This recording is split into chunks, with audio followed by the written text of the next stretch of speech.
Hello, my name is Madeline. I am a pattern designer, and today I'm going to show you how to add a ruffle sleeve to anything that uses the burrito method. So any tank top or dress or anything like that that is using the burrito method. I'm going to give you a free pattern download that has this flutter sleeve. It will come in 15 sizes that will correspond to this actual pattern. Today I'm using my Ginkgo Pinafore pattern, which is also linked below, in my Drifting on the Vineyard fabric that was designed in collaboration with the Linen Lab. I will put a link below as this fabric is still available. This is made out of a cotton rami. Rami is, I hope I'm saying that right. Rami is a natural fiber similar to linen, but it has a little bit more of a sheen to it, so it has a little bit more of a silk-like quality to it. This fabric is made out of a cotton rami twill, so it's woven similar to, like, if you look at your jeans, how it has that diagonal line, and it also has this diagonal print going on it, and it is just the prettiest combination. It comes in 3 different colorways, so I'll make sure to link those below. There's a yellow, you can kind of see right here as well, the yellow and the black version as well. But anyway, so go ahead and grab all your pattern pieces, get everything cut out, and with this pattern, if you're using the Ginkgo Pinafore, go ahead and get to the part where you're about to do the sleeve burrito method section, and that is where we're going to pick up. I'll put the page number for the description right here.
thought it'd be nice today to teach you the burrito method.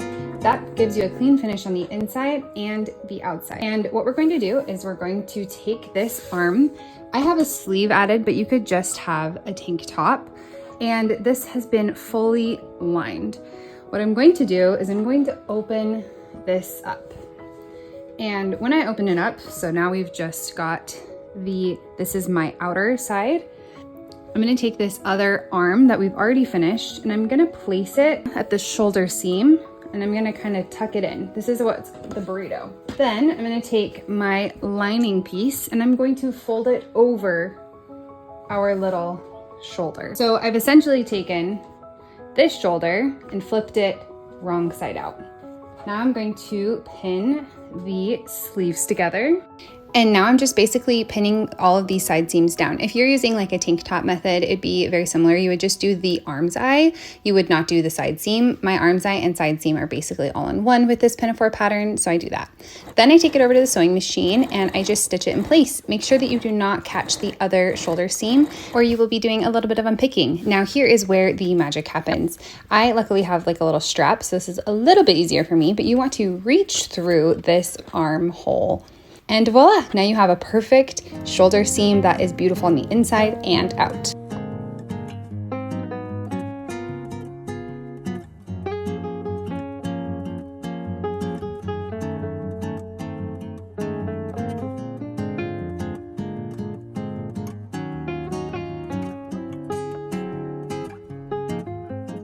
Thank you so much for joining me during this tutorial. If you have any questions or comments, please be sure to leave them below. And if you want more tutorials like this and more freebies, go ahead and subscribe. I will be releasing more of these soon. Happy sewing!